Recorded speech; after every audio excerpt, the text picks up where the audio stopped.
What's going on, everybody? It's your boy Zoe with Wnba Dfs here to bring you that WNBA slate breakdown for the two-game WNBA slate. Welcome back after All-Star break. If you guys are new here, welcome to the channel. Hit the subscribe button so you do not miss any of the uploads that we put out throughout the season and for the upcoming sports that we have. And drop a like if this video is going to help you in any way, shape, or form to win some money on this slate. We got a 10K up top over on DraftKings. Can't wait to get into the slate. Missed the ladies besides what we saw for the All-Star game.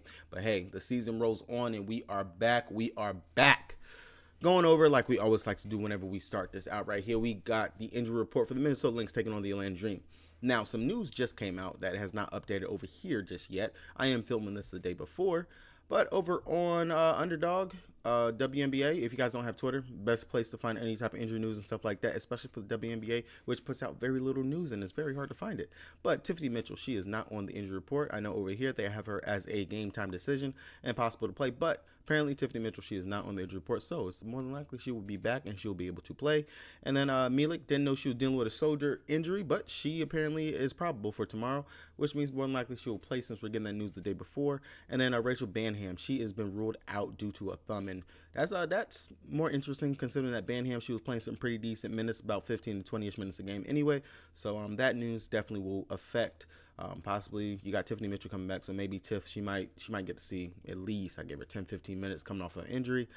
I wouldn't expect them to take Lindsay Allen out of the starting lineup, which is what we got projected. Allen, McBride, Miller, Dorka, and Collier. I wouldn't expect the starting lineup to change too much, but of course we always got to pay attention, and luckily this is the first game on the slate, so we will know that news before the slate starts.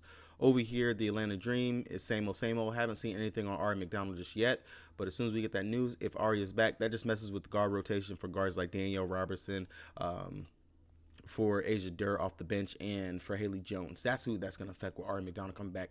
She was playing heavy minutes before she got injured, and now we've kind of seen more of those minutes go to Danielle Robinson, Durr, and Haley Jones. So that we just want to make sure if Ari is in or she's out. But I know before the All-Star break, she was trending towards being back continuously, was working on it. So wouldn't be surprised if she is good to go on tomorrow. Then in the later game, we got the Sun taking on the Phoenix Mercury. No news to report for the Sun. No news really to report for the Phoenix Mercury. But of course, we know those things can change. We will find that out on tomorrow. Definitely make sure you check your injury report before you go ahead and lock into your sites. Going over to DraftKings, the site that has been winning me some money throughout the season, the site that I do enjoy. If you guys would like to come over here and join me over on the DraftKings, make sure you check the link down in the description below so you can get that deposit match bonus and join me over here on the King. Now, if you want my player pool, my core, my props, anything that I'm playing besides myself, for my boy BK, and everyone else we got over here at the No Days Off family. We got my boy Whisper, who's been just killing it in the MMA. Shout out to Whisper, bro. Shout out, bro. You've been killing it. You killed it over these past couple weeks. Check that link down for the Patreon as well. It's only $10, and I promise you, you make that back within your first week. It's easy money. Easy. All right, going over, starting with the Minnesota Lynx, taking on the Dream. Minnesota, we already know where it starts. It begins and it practically ends. And that's what my girl Fee. Fee sitting up here at 10-6. I don't see how we cannot look to her considering the matchup that she's going up against is the Dream. It's not a bad match for her at the forward position. I know RotoWire, they got her right now kind of listed as the center. She's not the center. She does not play the center position. She's going to be your power forward, possibly your small forward, but typically more of that time is going to be played at the power forward position. They have played already once this season. If we go over here and we look at it, Fee, in that one game that they played going up against them earlier this season, in 25 minutes, she dropped 39 fantasy points. Now, let's keep in mind, this was also back in May, when the Lynx, they couldn't figure out what in the world they were doing. But now we've seen Fee, she's taken on a much bigger load over the past several games, and she's looked really great. This price right here, to get her priced at 10-6, which we've already seen just looking at, she's been 12K for majority of these slates, 11K, 10-9. So this is actually a steal that we're going to be getting Fee at right here at a 10-6 price range. And we know if they want to stay close, we want to keep the game in striking distance, that's going to be on the back of Fee. We've seen constantly, night in, night out, she goes out there and she produces. I'm not going to pay attention to these two duds she got right here, but she's dropping 44 and 30 plus fantasy point type games. And at one point in time, she was stringing together those 50-point games for us. And I definitely think this is a spot. This is going to be a fast-paced game, which we know both teams like to play fast. This is a spot where Fee can dominate. She can get the rebound. She can play make a little bit, but most importantly, she's going to score. She's going to do what she goes out there and she does on a night in, night out basis. And this goes back to what I broke down inside of the lineup building strategy video that I put out yesterday, if you're watching this on the actual slate on Tuesday. But you play your best players. You play the best players and you find that value that can go ahead and make all that stuff fit. Right now, Fee, in the position that she's in, she is going to be considered the best player right here in this position, in this spot, and on this slate. There's no reason to get cute or anything like that. Honestly, I don't see how we don't go ahead and put Fee into our lines. She's going to be right there at 10-6, especially in catch games. I like Fee right here for her to be able to go ahead and do what she does, especially just looking at what she did in 25 minutes going up against them early in the season. That's just no brainer.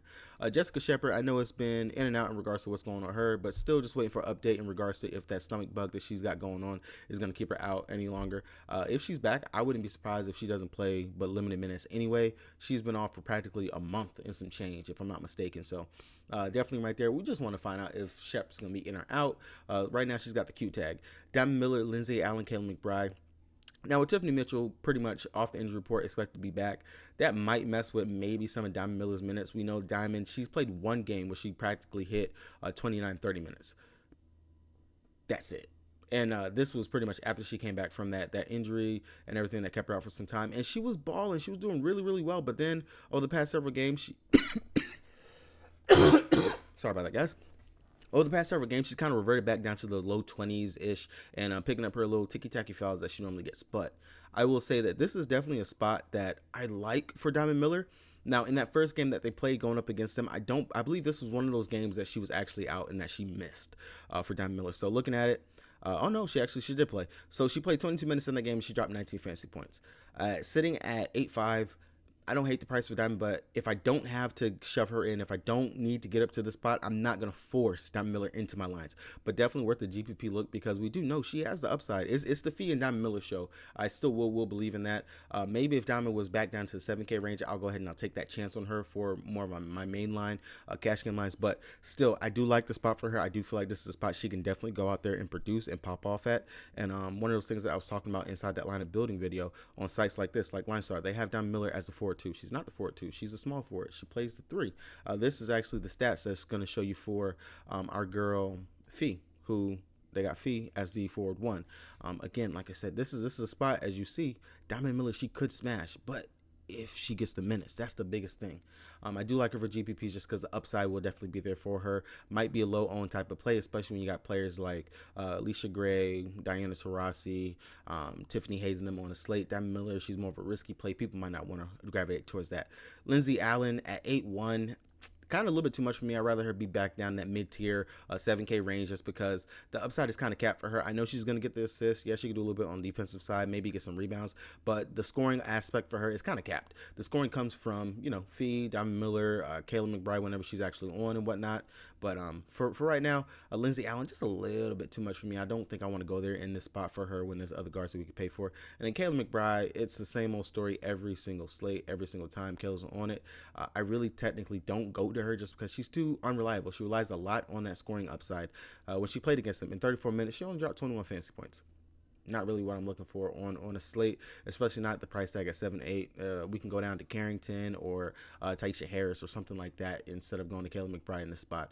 Dorka, pretty interesting spot for her. I know she's starting center. If Shepard is definitely out, then Dorka, her minutes are pretty much secure for the 25 to 30 minutes range. As long as she's not going to pick up any ticky-tacky fouls, this could be a spot that we could see Dorka possibly go out there and do something decent. Centers going up against the Atlanta Dream. They've done decent. They've done all right. Nothing for us to get too uptight about. But in that one game that she played 13 minutes and dropped 14 fantasy points. So pretty much she put up a fantasy point per minute inside that game. I don't hate it. Sitting at 7-2.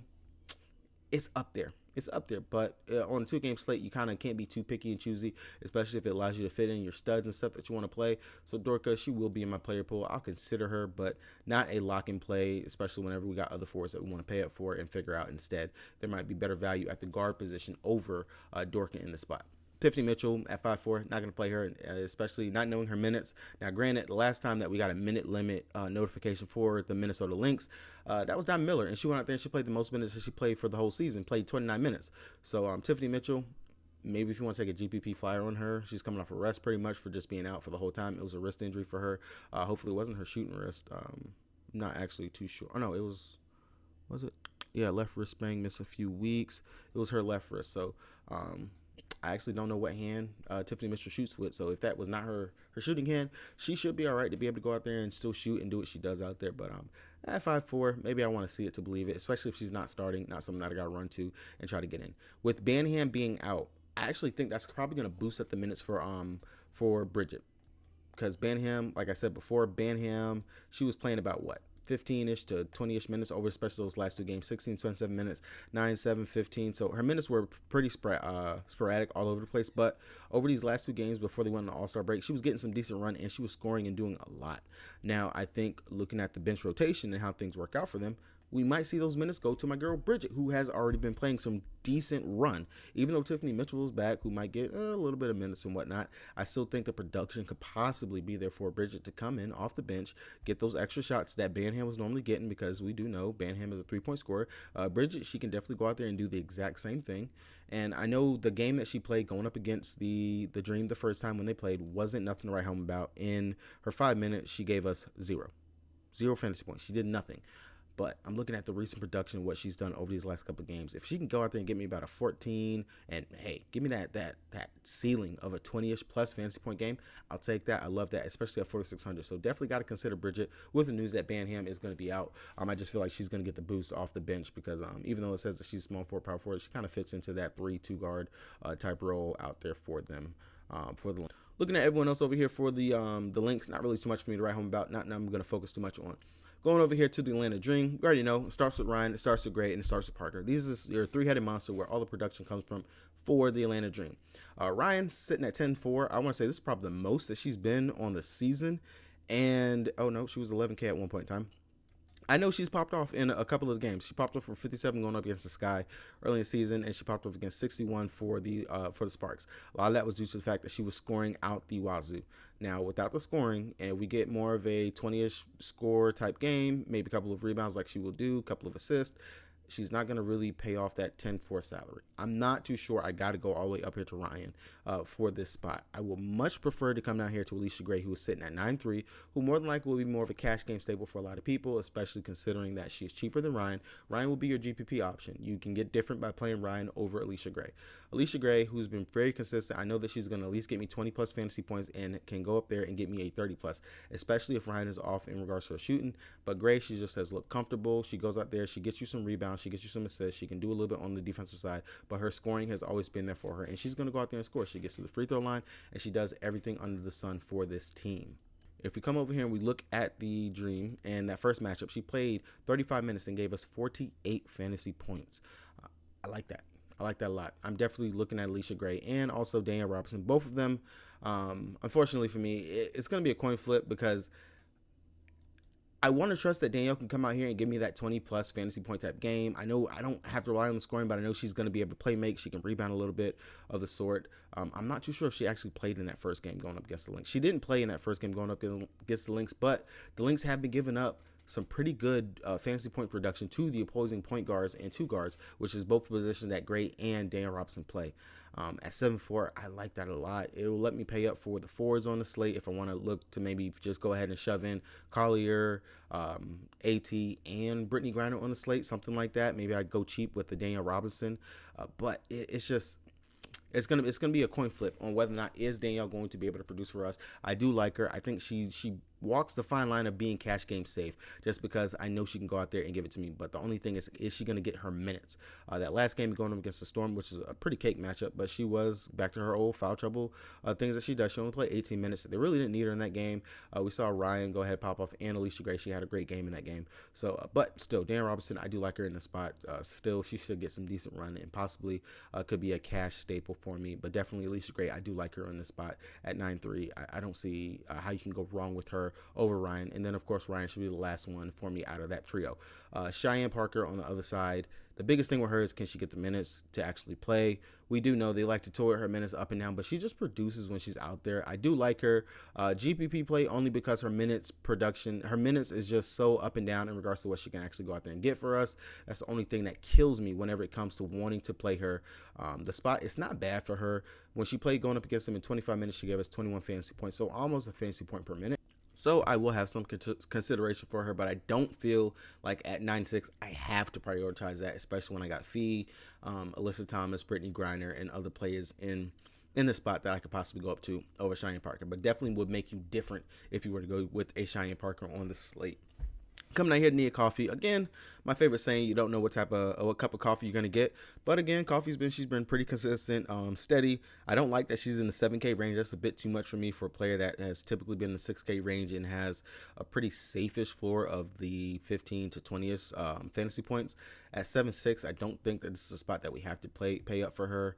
Looking what she's done in the first game, she played 17 minutes and only gave us 10 fantasy points. So do with that information as you will, but not really looking at coffee. Billings, the same thing at 5-1. Unless coffee's not getting it going, Billings minutes have dropped right back down. She can produce when she's out there, but definitely a GPP type play if you're multi-entering, not something that you have to rush and go to.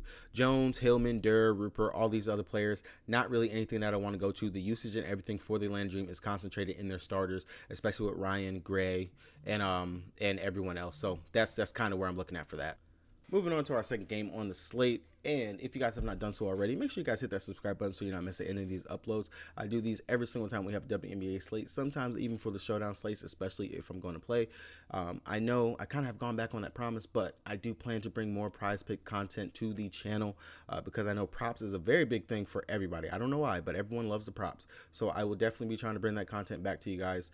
So might be some double upload type days for you, but definitely if you guys don't want to miss that stuff, make sure you hit that subscribe button and also check the link down below for the list for the Patreon if you guys are wanting to see my full list of plays and everything else that we have to offer over here at the No Days Off group. Going over here to the second game on the slate. This one, of course, whenever Phoenix Mercury on the slate, we have to legit ask the question, is it going to be a blowout? Is this game even worth going to? Unfortunately, with it being a 2-game, we have to consider the game anyway. So now the question is going to be asked, who is going to make the game blow out? I already know that Alyssa Thomas, she has probably one of the highest use rates in the WNBA. And that kind of makes me want to go to her because we just know she does it all. She scores, she rebounds, and she also gets steals, assists. Going over to WNBA, a site that I did reference inside of the slate breakdown video, looking at it, Dejanay Carrington, of course, already know she owns a 25.6% usage rate with Brianna Jones since she's been out and she's been gone over those last 7 games that they have played without her. Then you got DeWanna Barnett and then Alyssa Thomas at a 23% usage rate. Still, for AT, I just know the ball's in her hand. She does a lot. If she rebounds, she leads the fast break. She sometimes goes ahead and set up those assists and things like that for them. And that definitely just makes her a really high priority play for me on today's slate, sitting at that 11K price range. Then right behind her, of course, DeWanna Bonner. If you can't pay up for AT or you don't want to pay up for her, definitely DB is going to have to be in consideration for me just because I know if the scoring, if she gets hot, scorched earth, and I do know the Phoenix Mercury are a slouch on the defensive end, she can pop off and she can go off on any type of slate. Definitely puts her into consideration and a play. And then last but not least, of course, Tiffany Hayes. The only question with Tiffany Hayes is this going to be a Tiffany Hayes? I'm going to go out here, keep my hands to myself, and actually play decent ball and drop a 22-point game like I did going up against the Chicago Sky, where I put up 42.25 fantasy points? Or is this I'm going to go out here, play against the Seattle Storm, only play 25 minutes, pick up 4 fouls, and give us a 25.25 fantasy point game? So that's the toss-up with Hayes. Hayes, of course, is going to be GPP for me just because I can never trust her. I have not been able to peg Hayes correctly and right, so I kind of teetering in regards to that one because you never know. It is a great matchup for Hayes. She should be able to completely dust Diana Taurasi, do whatever she wants going up against Mariah Jefferson, but the fouls has just been a concern with Hayes, or she is one step away from injury. Never know with Hayes. And then coming down here to the bench, Carrington, you've seen the usage rate. Carrington leads the usage for the Sun since Brianna Jones has been out. I like this at 6'8". That last game, she only played 14 minutes. I want to say she came back from being sick in this game. Only played 14 minutes. Still dropped 12.5 fantasy points. And then in the second game, she played 26 minutes going up against the Sky. 5 of 12, so not the most efficient shooting night from her. 0 of 2 from 3, and still gave us 19.5 fantasy points. I do like Carrington here in this spot, especially for the fact we don't know what's going on with Heidemann. Heidemann in those last 2 games before the All-Star break, 14 and 6 minutes. That was it. Didn't see no injuries or anything like that. Maybe it was just because she was playing like crap, but they pulled Heidemann, and we've really been seeing more of Carrington and also, hold on, wait a minute. Taisha Harris. Harris has also been playing some decent run as well. As you can see in the game that Carrington missed, she played 23 minutes. Then she played 26 and 34 minutes. Even before then, she was still already seeing her minutes kind of tick up and pick up a little bit over those last couple of games. 19, 11, 25, 15, 23, 26, 34. So still, the production that she's actually able to go out there and do in those time frame, and if the game possibly blows out, Taisha Harris, she definitely could go out there and light up the slate for us at low ownership. So I definitely will take her into consideration. But the pecking order for what I got to go for the Connecticut Sun, of course, is going to be Alyssa Thomas. I'm going to have to say Wnba, then Carrington, and then Taisha Harris will be a GPP type play. And then Tiffany Hayes, of course, another GPP play. Because especially if you're multi-entering, you're definitely going to want to look at Tiffany Hayes because you never know what type of actual game you're going to get from her. But we'll also have to be in consideration. Everyone, great spots for them because it is the Phoenix Mercury. They are at literally the worst defense in the league. They honestly cannot stop a bucket of water from filling up with water. Like it's horrible, bad.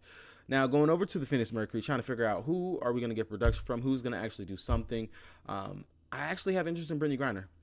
The reason why I say I have interest in Brittany Griner is just simply for the fact that you're going up against Alyssa Thomas, who is a smaller person trying to play the center position. Brittany Griner should actually tower over her. And this is a game where if Brittany Griner goes out there and does what she did against the Sparks, snagged 11 rebounds in that game, and dropped 29 points, she could do that exact same thing here in this spot. We have seen that centers, since Alyssa Thomas has taken over at the center position, they have done pretty well going up against them. Looking at it, I can actually just shout them out to you right now.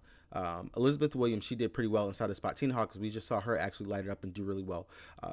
Not Elizabeth, not Easy Magabagor, but Fancom. She went out there, she did her thing and had a pretty good game. Of course, Asia Wilson, she did very well inside the spot.